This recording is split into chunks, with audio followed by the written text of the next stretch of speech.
My name is Morgunov. I'm founder of the Longaevus. It's a company builder that develops drugs for longevity and age-related diseases. I'm also author of the book Live to the 22nd Century. And my priority number one of my life is fighting aging. And I'm making series of videos with the leaders of the field of fighting aging, who, from my point of view, are most dedicated people in the field. And today, my guest is Laurence Ion. Hi, Laurence. Hi, Ivan. Pleasure to be here. Yeah. How did you get to the longevity space? Like, you was born in Romania and, like, I don't know, in Bucharest or in some small town. What changed your mind to become a vitalist or maximalist, whatever you name it? Apart from a love of life, which I think a lot of people have, what might be more unique is that I've grown up with a genetic condition and spent a lot of time in hospitals, had a lot of surgeries. So I would say that I'm more present to what it feels like to be frail and present to the idea of, oh, it's going to get worse, I'm going to degenerate, and eventually, holy shit, also die. I think, unlike most people, I didn't easily accept the idea of death. First death was my grandma, which I loved the most, and I just couldn't accept this idea that she just died, and holy shit, that means my mom is gonna die, I'm gonna be alone, and I'm gonna die as well. That is mind-blowing. Of course, eventually I did put it out of my mind, and I accepted it as part of life. It is wise to accept that which you cannot change, but I was also a big fan of science fiction. I was optimistic about the future, and I found out about the longevity biotech field. I saw Aubrey de Grey's talk in 2007, I think at TED, and I was like, cool, someone is on it. I'm sure, like, I was super young, so I was like, by the time it's going to be relevant for me or my parents, it's going to be solved. It seemed like Aubrey was quite confident and British accent and everything. So British scientist, yeah. Yeah. You have to trust. So eventually, I was in a sabbatical, financially free, kind of rethinking my life. I was also spending a lot of time working on my own health. Experiments, I kind of a citizen scientist. I fixed some health issues, but I was thinking more and more about that degeneration and how the field doesn't seem to have progressed in the past decade as much as I would have wished.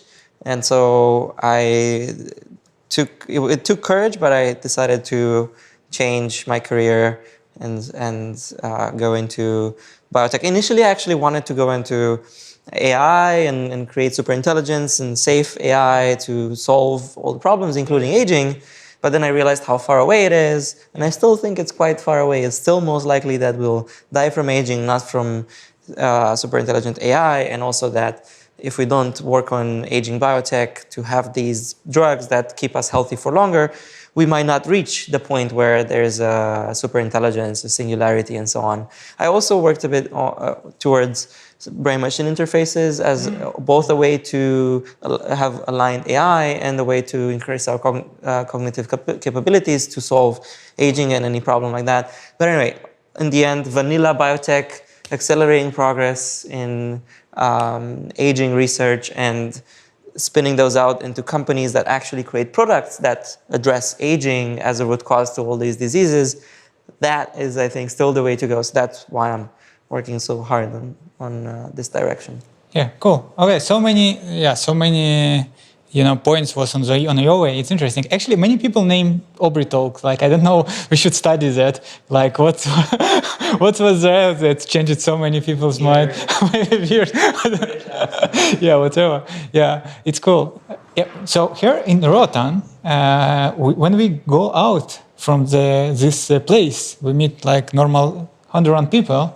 And they don't care about aging. And do you think it could be changed somehow? And why? Like, even when we don't speak about 101 people, like, because they have other priorities in their life, maybe like because of they poor or like just to say all these issues with life. But the same thing we face in Europe when you go to Bucharest, or I don't know, I know you're nomadic, but like, I don't know, like in Berlin, in Moscow, wherever we go, people just don't care. Like they live their life. Why is it happening? What do you think? Why people just don't work on it? I think it is wise to accept that which you cannot change. Right? And people are afraid to hope because maybe we cannot change it. Obviously, if we increased prosperity and people will be financially free, I think people would dream more and think about. So once you solve the money problem, you think about the death problem, right? A lot of people say. But obviously, we cannot wait until everyone is prosperous to be able to solve this. And actually, this is a way to prosperity. If we don't spend close to 15% of our GDP taking care of elderly people with sick care, right? Keeping people in a poor state of health for longer. Not only are they not able to contribute, and they are net. I would say because the children have to take care of their elderly parents, right? So they don't contribute. But then, if the elderly could be rejuvenated, not only would we not spend all that money and lost productivity of the younger generation, they could also contribute to society, right? So instead of losing 15%, you could not lose that, and also all the contributions that I think, it's this compounding knowledge that you get over your life, especially if you keep your neuroplasticity. You can learn new things all the time. You can change your mind. And I think it's an exponential progress where you learn so much more, you have so much more wisdom, you have more resources, you're more capable. And so I think that can increase the GDP a lot. So instead of growing at 2%-ish GDP per year, I'm seeing a world in which, without aging, we can do 40%, 30 to 40% GDP growth per year, and prosperity comes very quickly after that. And not to mention the fact that we've done this huge moonshot, which is unprecedented. Like, it's bigger than the moon landing, bigger than Manhattan Project, which, by the way, did it with not a pop-up city. But yeah, actually, it was a pop-up city. It just popped up in Los Alamos, right? With the top physicists going there. So I'm getting inspiration a lot from that, except I'm not saying, it's like a centralized, planned city with like container homes and run by the military. It's bottom up. We are gathering a community, and that's the key, right? Bottom up, grow a movement that ideally inspires the rest of the world. I think through stories. That's why we have arts as well. It's so cool here. Yeah, I love it. People are not convinced by rational arguments as much. Like, maybe Aubrey de Grey made rational arguments at TED. Some of us were convinced, right? Most of the world not. I think even if you have some random people watch it, they will not be convinced with just those arguments, right? It's you need probably some priming, but for regular people, I think you need to show, don't tell. Emotional stories, ideally movies, songs, like don't look pop up. culture. Don't look up for climate change. But actually, before Don't Look Up, long before, right, there were a lot of movies there are studies showing that the people who watch those movies are way more likely to care about climate change than the people who didn't. Right? So that's how we change people's minds through storytelling. Completely agree. Our language is limiting us. Like, we should extend it through art and other instruments. You briefly mentioned a couple times about the financial freedom that people should like fix it. Like, is it like it's like we actually were thinking that I was thinking about like pop-up city in Georgia. I know that is currently like active idea here, but I was thinking that for people like who cannot afford it, we couldn't just provide their work, because it's some services we have job opportunities. Like, for example, it was a guy on Vitalism Congress, I don't remember his name, from Israel, who organized this remote work for programmers. So we can just educate people and let them like make money that afford them like to spend 50% of time for working on like programming or whatever, and 50% on on, let's say, aging or whatever. But what is how can we is it any easy way to solving this problem? So on the one side, I want to, like we were talking about convincing the world, I want to convince the world, right? Once we have buy-in the from society, then a lot more resources can be dedicated, like with the warp speed COVID, you know, like, okay, we think COVID is a crisis, we must solve it quickly. We did a vaccine in 8 months instead of the usual 15 years. It could have been done in 4 months, actually, if we allowed challenge trials. But actually aging, age-related diseases, each one of the age-related diseases, not just aging itself, but each one taken up is a bigger crisis than COVID, right? Alzheimer's, heart disease, all of these are bigger issues. So if we convince the world that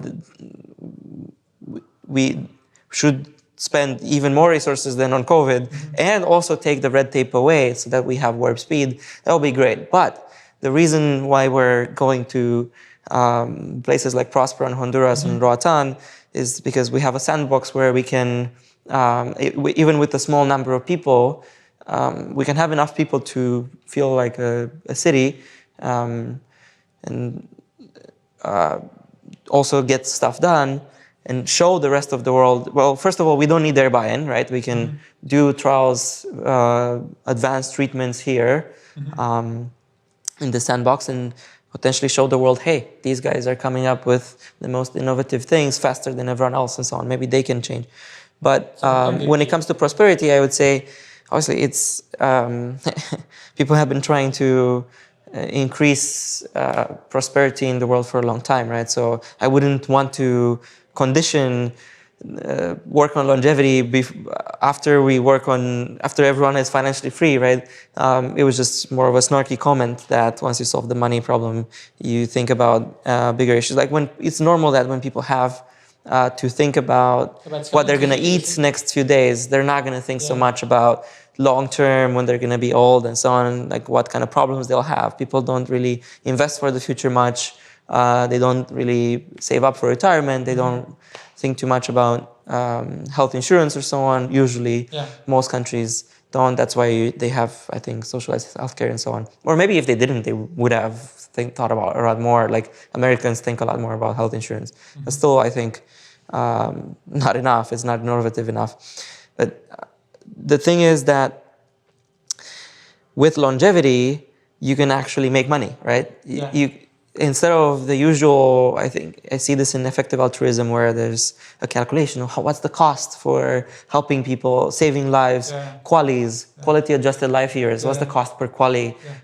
With longevity, you can make treatments that rejuvenate people. People want to pay for that, right? So you can actually increase qualities and make money. So it's a negative cost. It's profitable to rejuvenate people. It's profitable for you that create the therapy, but it's also profitable for the person that takes it because now they're more productive, and it's profitable for the society as a whole. Society doesn't have to pay for you to be taken care of as an elderly, and also you can contribute more. So I see longevity and prosperity quite intrinsically linked. That's why Vitalia is in Prospera, because it's prosperity. No, it's a coincidence. And by the way, Vitalia has extended by 1 month with our housing to allow people to establish a home here. So we're going to have a permanent district, a Vitalia district in Prospera. Nice. So it's not just a pop-up city. It popped up, but it stays. Nice. Right here. And then also we're going to seed other locations and hope to establish more special economic zones where we can move at warp speed with drug development. Okay, you started you just touched the surface of what is your vision on building it, and like in our previous conversation, you mentioned 3 pillars of your vision, kind of VitaDAO, Vitalism, and Vitalia.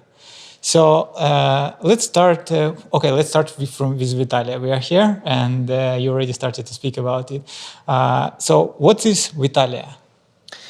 Vitalia is a decentralized city aligned to make death optional. It is going to be like an archipelago in multiple jurisdictions where people co-live and create new therapies, clinical trials at warp speed. The goal is 4 months instead of the usual 10 plus years for each new therapy, and spending on the order of $1 million instead of the usual billions of dollars for each new drug. So we live together, collaborate, live healthy, eat healthy, exercise, and so on, keep each other accountable for healthy habits. And most importantly, And it's amazing. It's amazing, life-changing for a lot of people. But most important is that we are self-governing. We are a community that can create our own laws and regulations, at least in some locations where we have the sandbox, right? Where we can try out a new model, see if it works better. Okay, just to clarify, what is Prospera?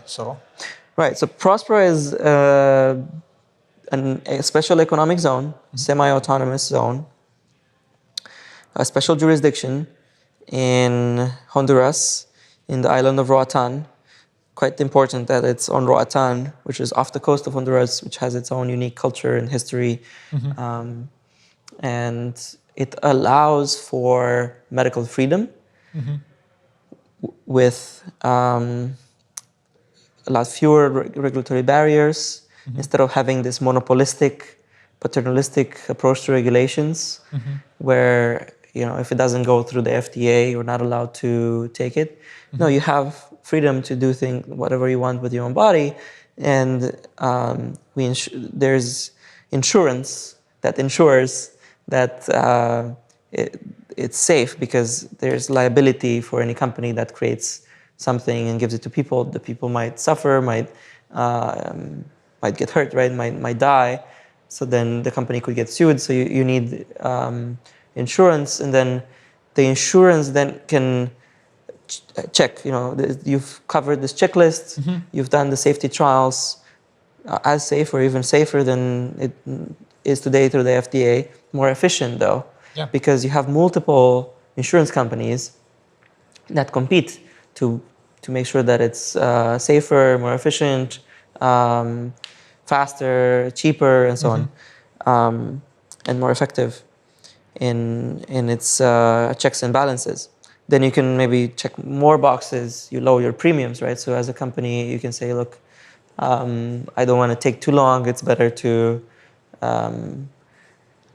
pay higher premiums and take more risks, and people can choose, right? They can look, oh, this company is paying quite a lot in premiums. Must be that that's kind of certifies that it's maybe not as safe or not as effective, right? So you have this certificatory approach instead of a prohibitory approach. Like Consumer Reports is saying, look, this car is better than this car, but it's not saying we approve that Ford is the best and only Ford you can buy. You're not allowed to buy any other car brand, right? That would be crazy. So don't you think, but future pop-up city would be in different places. You mentioned like Tanzania, like Zanzibar, Uruguay, some other locations, Georgia now. But the question is, wouldn't be the same uniqueness as here? Maybe here most uniqueness comes from Prospera, not from Vitalia. Yes, but that's why we also had Zuzalo in Montenegro, because the country is, or the government is open-minded to establish special economic zones. The idea is that these countries that we've mentioned, like Montenegro, Zanzibar, Georgia, Sao Tome, Uruguay, Costa Rica, Panama, Belize, so some in Latin America, some in Africa, some in Europe. These are the top countries we've identified, and something in the US and Canadian, Indian reservations as well. I'll talk more about that. But there's some places we identified that it could be possible to establish such a zone, where we call it a medical innovation zone, where we can have our own laws and regulations to bring in top innovation, to build a tier 1 hospital, to bring in talent, bring in foreign investment, and create a new Dubai, a new Singapore in these countries, where it would be a game changer for them to have such a region. just like Shenzhen and the other special economic zones were a game changer for China. They changed the whole country, brought it into prosperity. Like Dubai, Singapore also changed, like brought like it from hinterlands to rich megacity in like 15 years, I think was Dubai. Yeah. What do you think? Like here, it took 10 years, as I know, like around to come here, and they have quite some issues with the government here, right? Like, and it's not going to be easy, like just to come to Uruguay and they give you to build a specific economic zone. With India, like in the US, like in the reservation, like I don't know how the right name, where Indian people live, like they have self-governance. I understand. It's easier, but in Uruguay, you just come there and like, why do you think that it would be easy to do? So we're in touch with some governments and sovereigns that are open-minded to move fast and establish such zones. Again, because for an investment, because talent, reversing the brain drain, because there would be income share, profit share, dividends directly to the citizens, a tier 1 hospital, like medical innovation in their country, also putting them on the map as like the top center for innovation.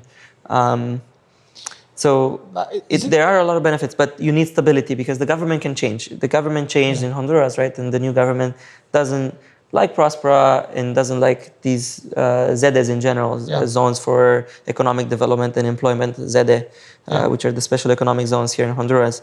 So they wanted to repeal the law. They weren't able to. They even kind of gave up lately on. They didn't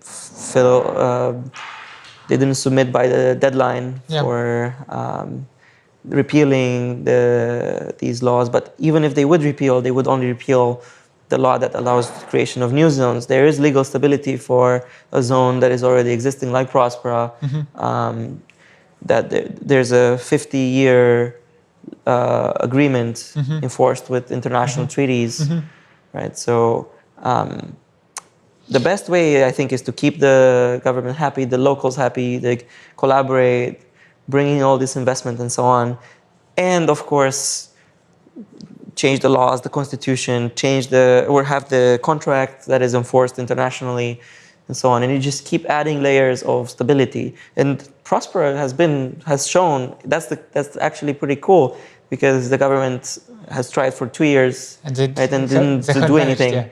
And obviously governments don't really do much after the first 6 to 12 to 18, 24 months. They start to lose. And look at Honduran government, they have a lot of opposition now. They can't really, their approval rating is very low. They can't really get anything done anymore. So, but anyway, it seems like you are, with this pop-up city, you're pitching a story where you scaling Prospera, but not Vitalia. Like, is it like I mean, it sounds like you just want to scale Prospera and bring it to a different country. What is the role of Vitalia in it? So Vitalia is the community that's aligned to make that optional. Prospera is a general platform. And when I'm talking about new special economic zones in other countries, I'm also talking about them being medical innovation zones specifically for our mission. And that could be in partnership with Prospera. They have a lot of expertise on setting up these zones, the legal infrastructure, and providing these governance services that the government usually does. Right? They are basically a municipal government. And well, there's a difference between the Prospera ZEDE and the Prospera Honduras Inc. company. They have kind of a similar name, so it's confusing. But anyway, the point is that there is a governance body, a public entity that has a technical secretary, which you might have met, kind of the mayor of the zone, and then there's the company separately that provides services. But I think those wouldn't want necessarily Vitalia, the community, to hire other service providers. They could hire Prospera to provide those services. And the whole zone, land purchase, or like land joint venture with the government potentially, where the land is put in exchange for equity instead of purchasing the land, and so on. All those things can be done in partnership with Prospera and similar. There are other charter city creators like Bravo, Stipolis, Praxis. Manazan, something like. Oh, Ciudad Morazan, right. The other popular special economic, or ZE in Honduras. And there's a third one that's in industrial only. But Ciudad Morazan and Prospera are interesting because they're both residential. Prospera, though, has a more wide-ranging legal framework. Ciudad Morazan is just kind of like a mall where businesses and residents can rent out space, and that's kind of it. They don't have this extensive legal framework with. So Prospera is really cool because it has polycentric law. It has a common law base.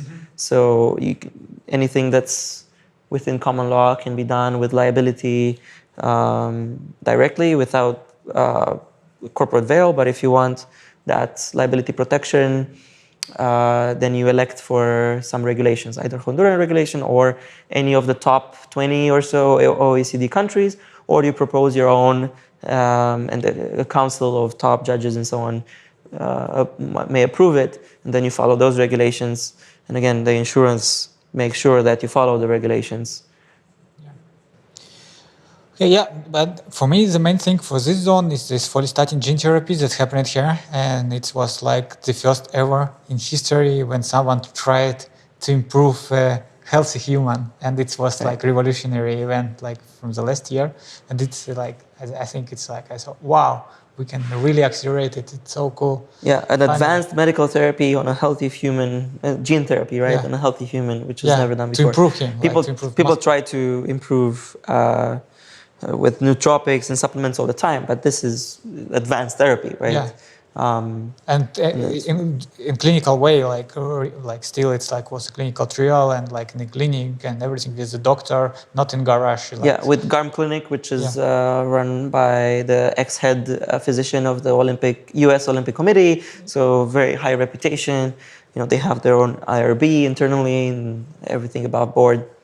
Yeah, this is cool, yeah. And it was done fast and cheap, right? In a few months, with a few $100,000 for a phase 1 clinical trial.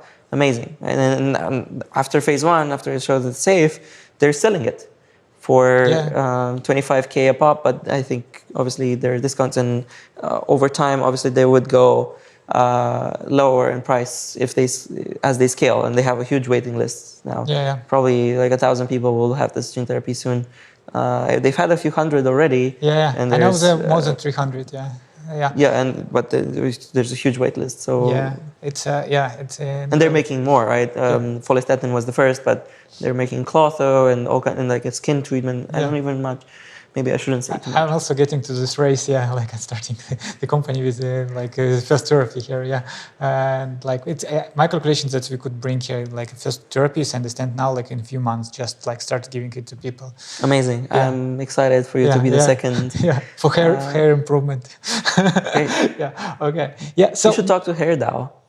HairDAO, Tristan told me. Tristan is advising me. Tristan Roberts, like he's the official advisor of the company, of the new entity, and like he said, about HairDAO to me that he's interested.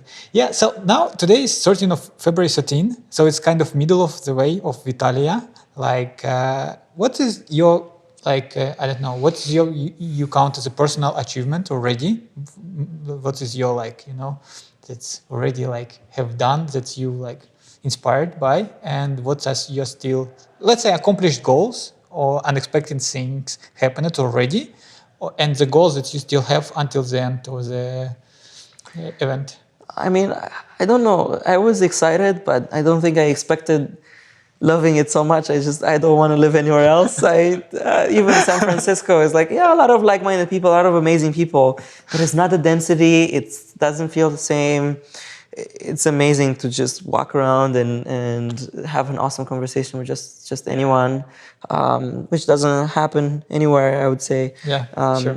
And definitely being so like-minded and being on this mission, just the quality of people, the excitement level,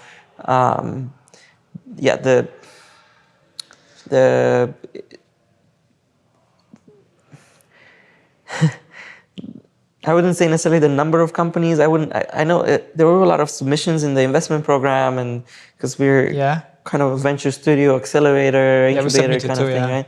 Right. So yeah, but there's just a lot of excitement to create businesses. Like it seems like even businesses that already exist, right?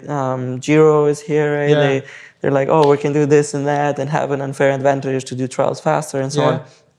But also just regular people, both regular people and people who have been in the industry a long time, when they're like here, they're like, oh, all this red tape is gone. It's like they feel like now they have the permission to innovate and think outside the box, and they come up with all these ideas. Like, and some ideas actually you could do outside of Prospera, but people are just like kind of a bit like shrunk, like I don't know if I'm allowed to, and like they kind of think within a certain box. And coming here, I think, can inspire people outside of here too, because for most things you don't need the regulatory environment here.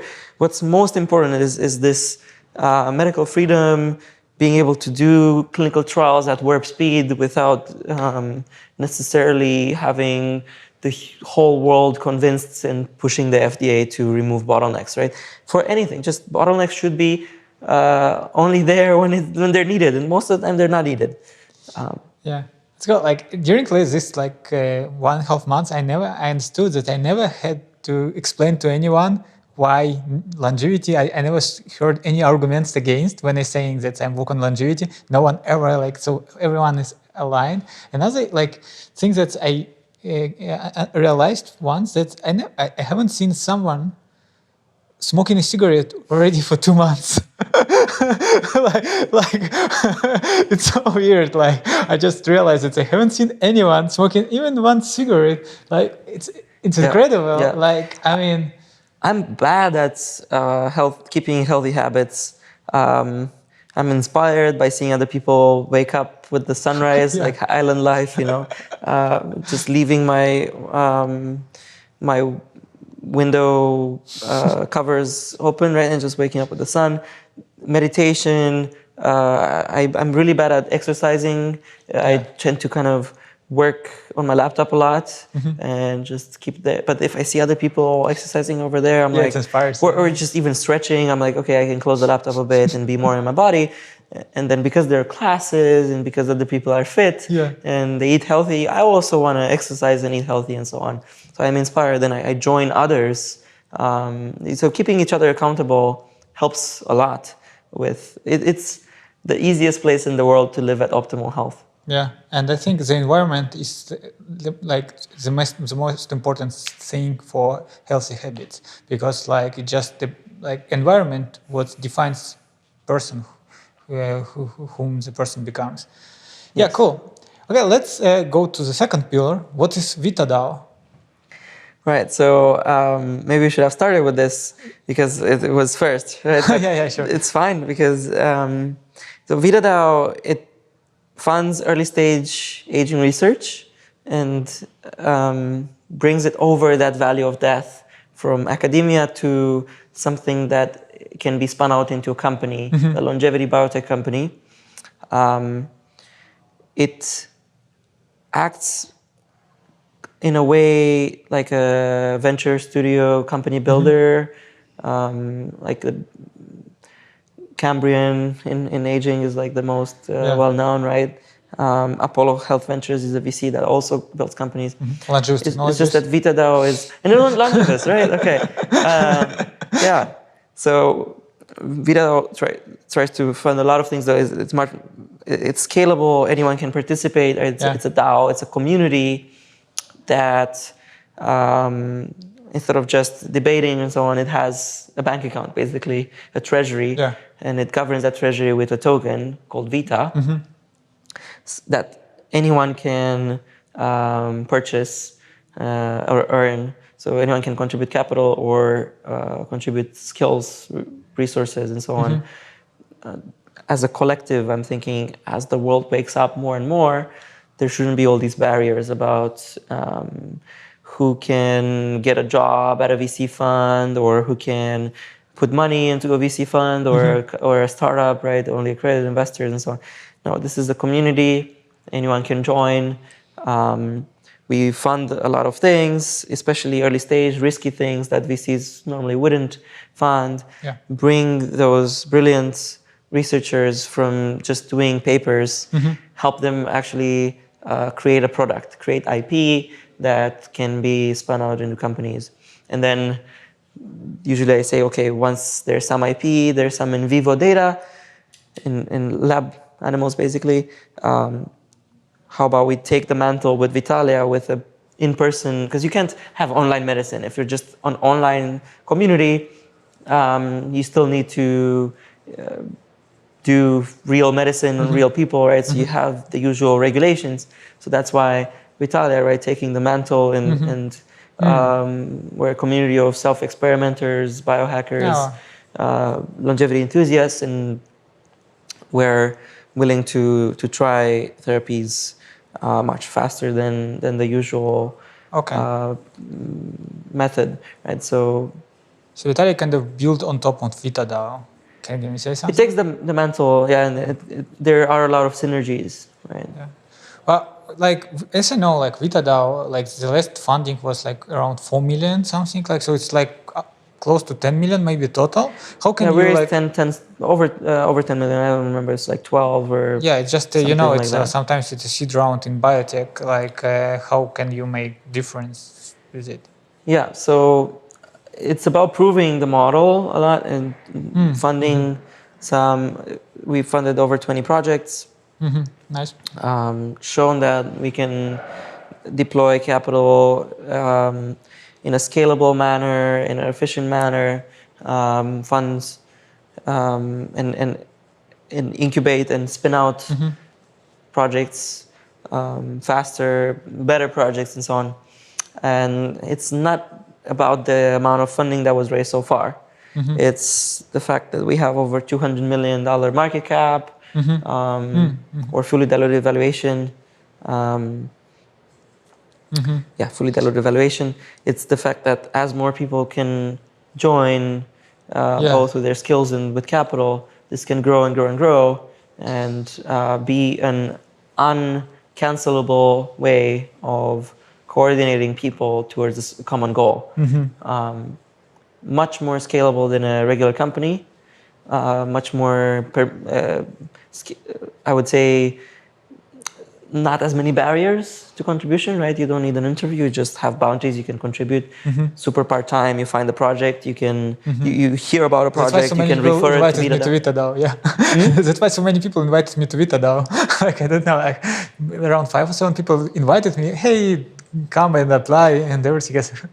So many. Right, so one thing, is that you, people hear about your thing and they're like, come apply to VitaDAO because they would then get tokens or payouts or so on. Like, you leverage this power of a decentralized big community to just go around go about their lives and not necessarily be hired, but do earn a bounty when they refer a project that gets funded and so on. Actually, you earn even if the project, like even just referring a quality project, and then if it gets funded, you get more. You get a percentage of if it gets out licensed or spun out, and so on. There's like tiers. The incentives. There's like when it comes to human coordination, it's all about incentives. Of course, there's an intrinsic motivation, or like I want to be healthier and so on. But there's also these crummy, like sort of extrinsic. Usually financial, but a lot of times also social incentives. Yeah, but what's it? Okay, for me it was like actually like the Pfizer invested like in VitaDAO. It was like kind of game changing, like a green flag. But but it seems for me that they are like just like curious. What is it like? And like they don't take it serious yet. But it's really cool. I mean, so we had an initial auction that was fair. Everyone could bid on the token. There was no pre-sale or investment or allocation or something. Then we had a strategic contributors round. We were like, okay, let's have a bunch of VCs that can help us with fundraising, with governance, tokenomics, and a bunch of biotech companies and pharmas and aligned individuals that can help us a lot be able to contribute to VitaDAO and get those tokens and be actual members. So Pfizer was a big one that had been interested in giving us advice, coming to our calls, helping with deal flow, helping do due diligence, helping incubate projects, think about commercialization and so on. But they weren't yet a real member, right? So yeah, this way they contributed $500,000. They got tokens, and they started actually contributing in governance, right? Voting with their tokens. And Mike Baran, who's the director of Pfizer Ventures, is core member of VitaDAO. Okay, nice. So contributing he's a lot like in strategy guy, and so on. yeah. He's all into DeSci and cool. generally like he's DeSci pilling the other pharma people, and we have also the CSO of Novartis as an advisor, and yeah, but okay, like for me, like was like when I was scared about VitaDAO, like I could apply for funding, but as soon as I get like for me it seems like that as soon as I get all these crypto people on board and like tokens and like some like I don't know some like not standardized fund on board. Later on, I have to go to classical biotech for bigger money if I don't build everything on Prospera, but build in the UK, US, wherever. I would need like hundreds of $millions. And the only one who could provide such money to me is classical biotech funds. So I definitely hopefully not. Hopefully VitaDAO will have billions. Okay. But I cannot just bet on it, No, it doesn't prevent you. So VitaDAO is focusing on funding early stage research that they can then spin out in companies. Sometimes it also has through a foundation, a Canadian foundation, which it loaned money to. This foundation invests in equity. So it's not like some crypto. It's first of all, it's never crypto. It's the crypto is converted, and there's actual bank transfers through service providers, companies that can convert the crypto and hold contracts on behalf of VitaDAO for the IP, for equity, and so on. And so one service provider is this Canadian foundation. Nathan Chang, myself, and Todd White are directors of it. Cool. And this is the one that makes investments using VitaDAO's money. But it appears on the cap table as just this foundation, right? So it doesn't prevent your company from. But wouldn't it be for the biotech funds like a red flag that some foundation, Canadian foundation, has a shares there? No. No. It's great. I mean, you can have VC funds, you can have angels, you can have foundations. It's just an entity that is on our cap table, and of course you can always have an SPV. The way Pfizer couldn't hold Vita tokens in their balance sheet or wallet. So they hold equity in an SPV, and the SPV holds tokens, right? And so that's how they control. But anyway, they basically got less than 1% of the token supply. I don't remember, less than 0.1%. I don't remember exactly, but anyway, it's not a significant control. But the point is that they can vote with their tokens. Cool. Another thing that I wanted to discuss with you, that for me personally, whatever idea I would like to be realized, if someone else realize it, I would be just happy because it's solving the task and I don't have to do this job. Me too. Yeah. But for scientists, they really take care about their ideas and they want them to realize their ideas. And so it's often doubt from them that if they go to VitaDAO and share the idea with whole community, the community would decline it and someone else would just realize it and they lose the idea. How do you deal with that? It's not really different than a regular applying to an accelerator, company builder, VC fund, and so on. First of all, I don't like the chase for prestige, but I understand. First of all, when it comes to IP, you need to protect IP. It's not like you make a proposal to the whole public community.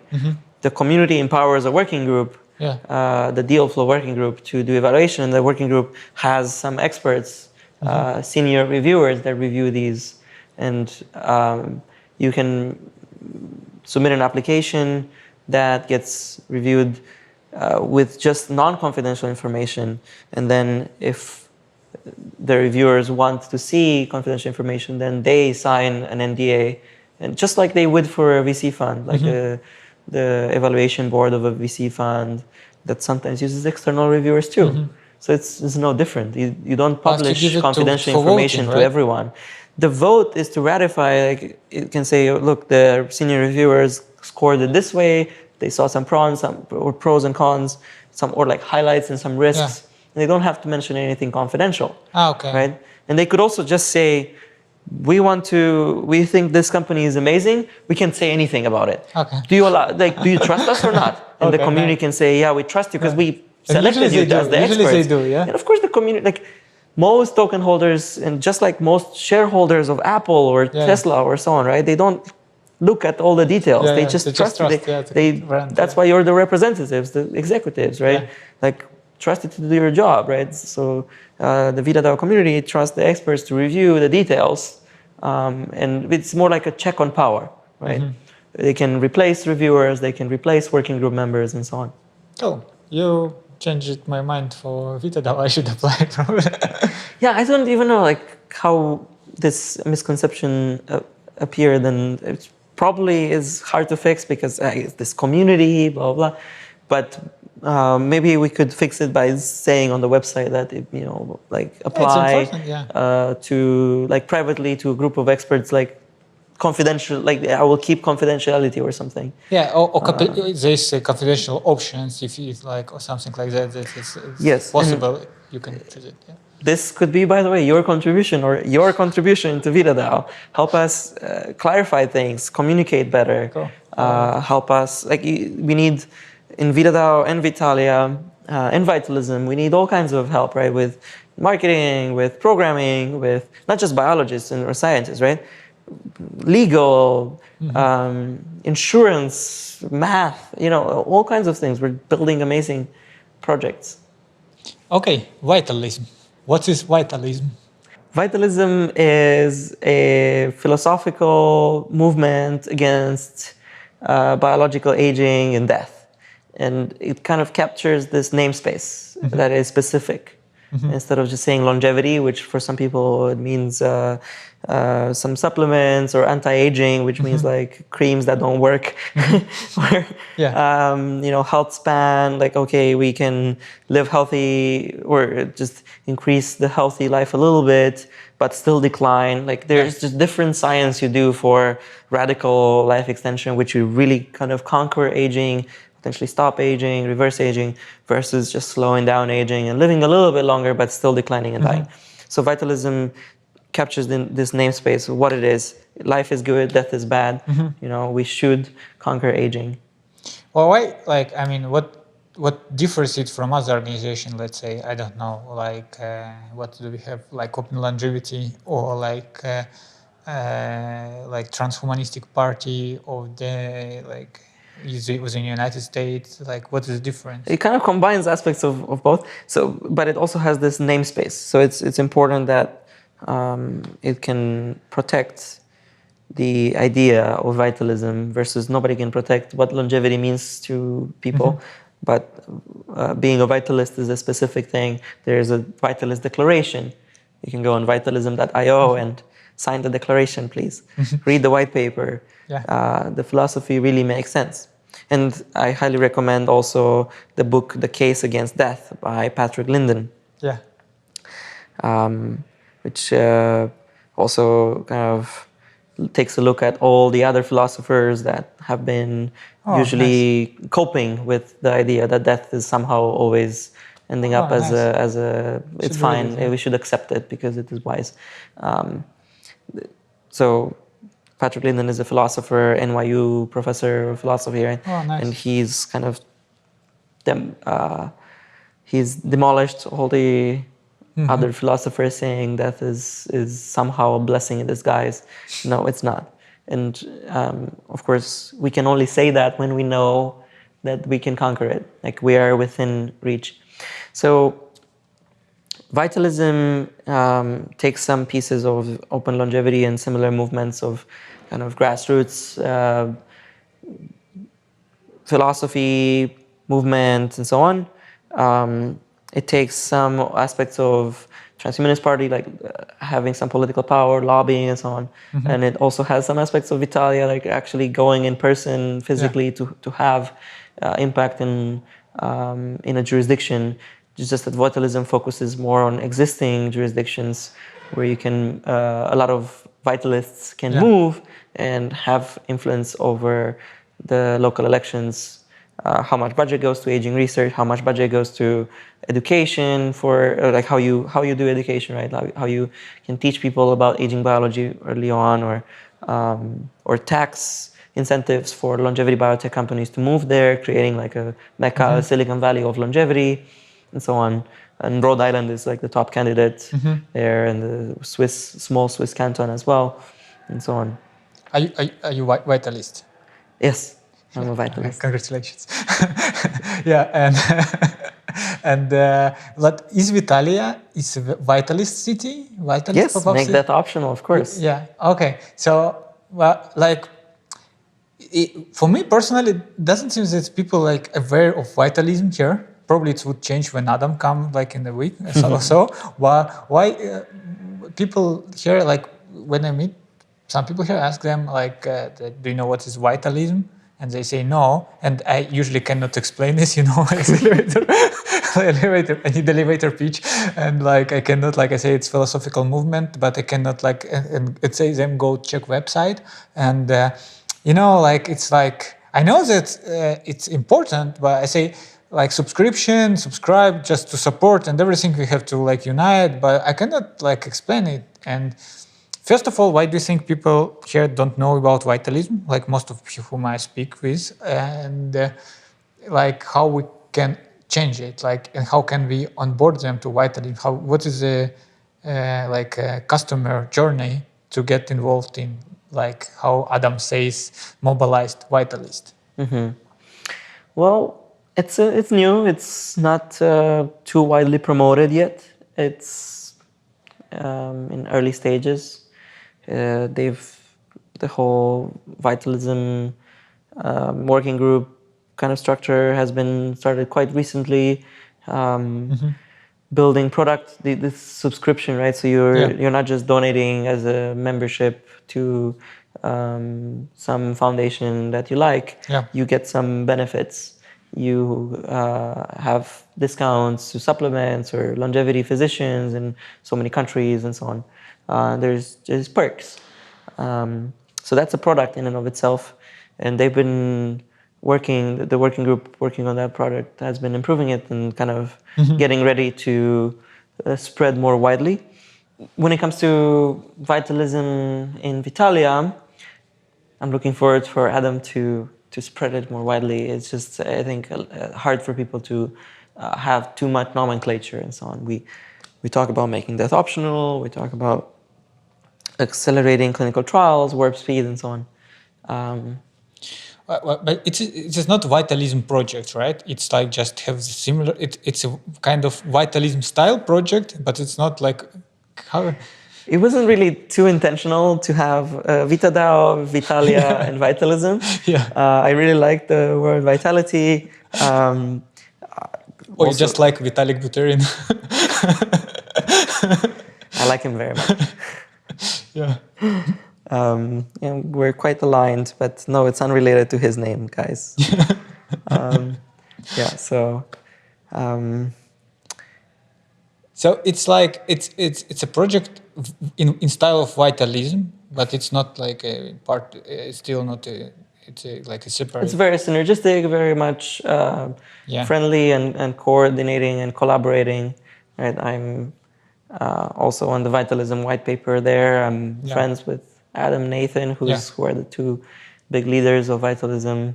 A steward in VitaDAO, right? I'm also a co-initiator of Vitalia and co-founder of the company that is a service provider to the Vitalia community. Also, we have Vitality Healthspan Foundation, the Canadian foundation we mentioned, which even more intersection. Nathan is also on the board of that. Yeah. So, I mean, we are all working towards the same mission, and there is a Venn diagram with all of these organizations, each kind of focusing on specific things, specific ways of doing things, but friendly. Yeah. No competition. Yeah, sure. Okay, so like, but you in the beginning you said that it was kind of joke, but it was serious that people who don't believe that they cannot change anything, like they don't do anything, right? So you believe that you can change opportunity of reaching of longevity escape velocity by you, right? Otherwise, you wouldn't work on it, as I understand. Yeah. So I cannot accept not even trying. That's more actually more important. It's not that I think of myself as like this Elon Musk that is gonna solve longevity. It's just I wouldn't be able to forgive myself if my mom dies because I didn't work hard enough, or I die or so on. I kind of lost hope with my father, it's pretty late for him, but I think, I mean, I do not accept that my mom will be defeated by aging. We definitely have to speed up. So I'm doing all I can. And by the way, this doesn't mean work nonstop, don't sleep, don't eat, and so on, right? Obviously, that's not effective. So I'm smart enough to think, well, we need some balance, right? So that's kind of the crazy example of like, don't sleep, don't eat. Obviously, you can't go for too long, but also generally you can't sprint too long, right? So you need to run a marathon. So it's important to also take care to have balance in life, and actually I might have more of an impact if I'm well rested and like get a brilliant idea rather than working too hard and you take day offs to work more efficient. I take day off sometimes. to more efficient. I try to take day offs because I know it's a smart thing to do. A lot of times I might postpone those days off for a while, because it's like I do tend to work in sprints. I have a big sprint, then I take it slower. Okay, cool. So, I really like your point on it, like that you just don't accept it. I never heard something like from someone before, because usually people answer it to me that they believe that they can change, so they do anything, but it's different perspective. I think it's possible that so what I'm doing helps the mission.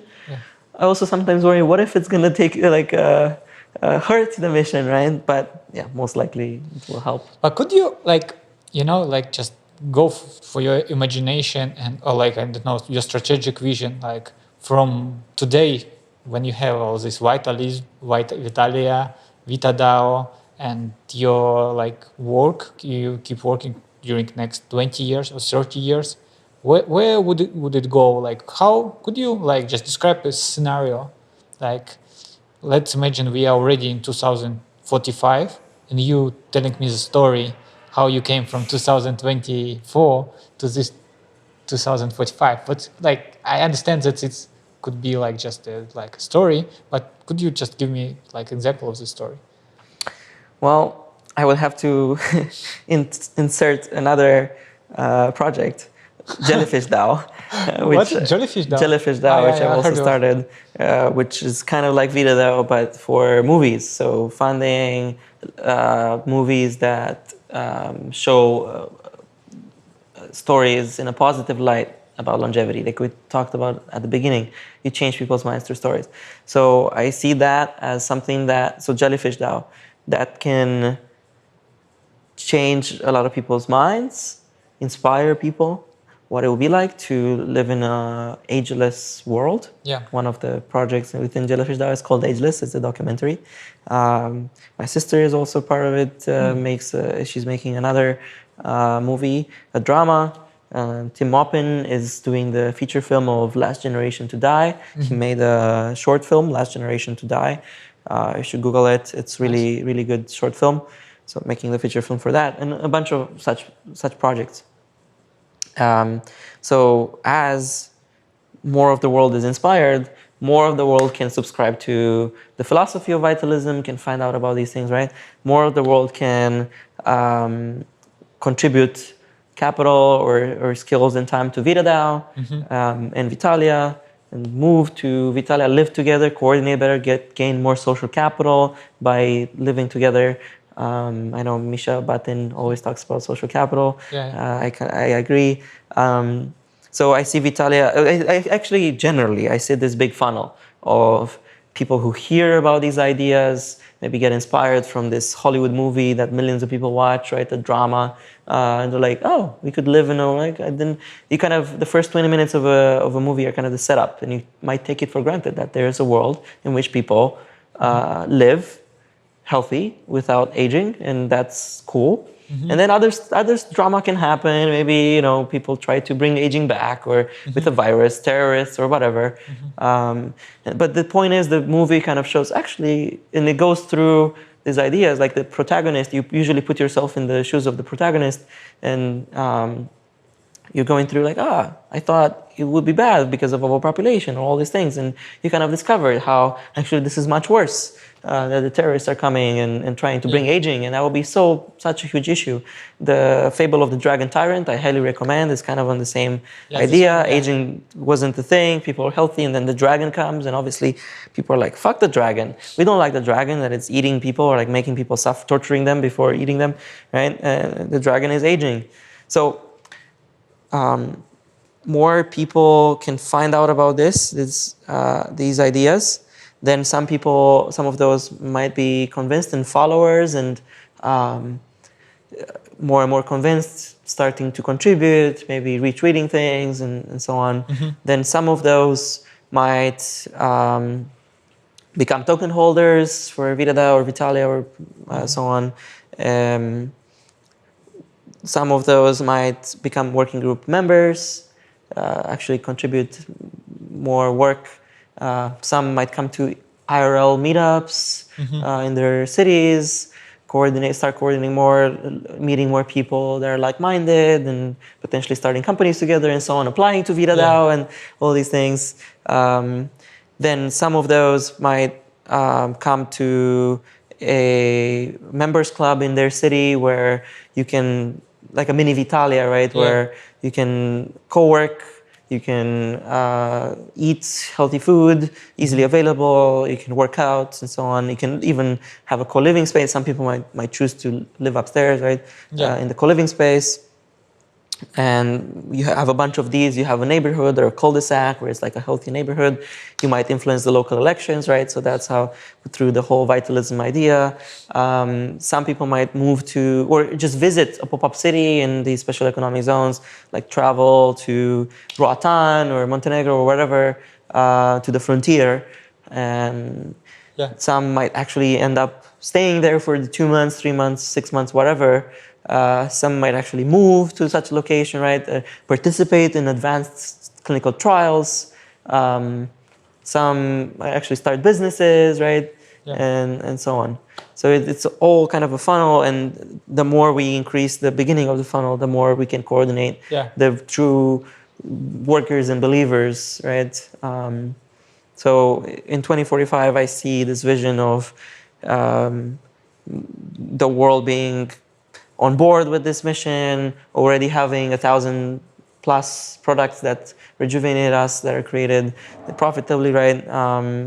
Adding trillions of years of healthy life years, having these rich mega cities, skyscrapers and so on, of vitalists living together, and just utopian cypherpunk future, right? Not just about longevity, but generally human improvement, enhancement, cognitive enhancement. Innovation generally being welcome, and not just in those places. I think the rest of the world will be very much inspired and take the learnings and so on. Yeah, everything's so interconnected, and the synergy in everything, like, and in all this field, in different projects, from lobbying to technologies. Like, if you like get some advancing technologies, and make lobbying easier. Yeah, and like all these projects so interconnected. Yeah, cool vision, like very inspiring. I hope in 2045 to retire. Like we have aging under medical control, or at least like on the path. It's clear that it's gonna be under control. We might not have it fully where nobody is aging by 2045, but I hope we do, right? But even if it's very hard to know what kind of breakthroughs are needed. What I do know is that I'm working towards making sure the world is fucking coordinating to this problem, right? Whether it's solved or not, even if it's solved, we're still gonna have to keep people healthy, and new problems arise and so on, and travel to the stars and whatever other there'll be other exists. So Vitalia says make death optional. It's not, of course, aging is the primary agent of death, and if we don't do anything, I think it's likely that we die from aging, like 100% chance almost, right? Or actually, it's surely 100% if nobody does anything. If I don't do anything, I can't accept that. But once aging is under control, I would worry more about the other existential risks like AI, synthetic biology, pandemics, nanotech, car accidents. Car accidents. Of course, I mean, self-driving cars are great working on that, right? And generally improving, making sure we make death optional, right? And even that optional part, I would say, ideally we help people with mental health and suicide prevention, right? I wouldn't want to prevent people from suicide, right? But would want to inspire and educate, and maybe if you're sure, like you can never really be sure to fully end it. I think. I mean, at least go into cryonics. Maybe come back in 1,000 years, see if you like it better, right? Or then you just like pop out, like I don't like it, go back into your cryopod, maybe 10,000 years. Not good enough yet, right? Like you never know, right? So like, why would you ever fully end it? I don't understand. But the point is, a lot of people are focusing on existential risks now. AI is going to kill us. I am worried about AI safety too, and I want it to be aligned. It's just that I don't want us to get distracted. We work so much on AI safety, we don't even get the super intelligence, and we die from aging, right? Like for now, my calculation is, my prior probability is still that aging kills everyone, and I haven't seen enough evidence to adjust that prior to say that we should work more on AI safety, or that there is a comet coming and we should prevent comets or asteroids. But after aging is under medical control, we have all these other problems to focus on more. But we should focus on all of them now.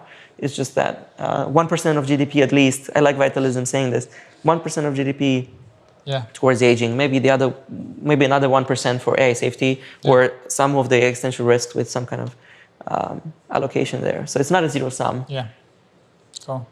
Yeah, just and maybe one small addition from my side, that someone in 2045, when the person would be asked, and what changed their mind to start working with aging, they would answer Laurence talk to Ivan in 2024, Laurence vision. Because it was really like, it's cool. Like, this was the last one was like, I lost it. It was cool. So, it's very inspiring. The last thing that I wanted to ask you, like, just people could get easily inspired by your talk now. Like, it's very like cool vision, and how people, like average people, could help you. What is your like bottleneck? What could accelerate you personally? What you do? Like, how people could help you? We need a lot of help. I mean, again, awareness and legal and software development and pretty much everything. Real estate, insurance, all these things. Like we want to create an insurance product. We want to have a real estate development fund. We need all kinds of brilliant people. So get in touch. Laurence Ion. You can find me on all the social media platforms. I'm also just Laurence@VitaDAO.com or Laurence@Vitalia.city. So yeah, that's kind of the more like get involved. Of course, follow us and retweet things if you're lazy to get more involved. But you should really kind of get like truly involved, not just kind of a fan that retweets things, but at least that. Then capital is always a bottleneck, I would say. So getting Vita tokens and getting in touch about funding Vitalia, TBD on a token for each community. Ideally, each district of Vitalia will govern itself via tokens, but we did have a session on governance earlier. Yeah. We have a framework that I'll publish for more feedback, but we're still kind of discussing some aspects of it. So generally, get in touch with me, either for contributing skills or contributing capital. Those are the main two ways to contribute. Thank you so much for your time. Let's make this optional. Thank you.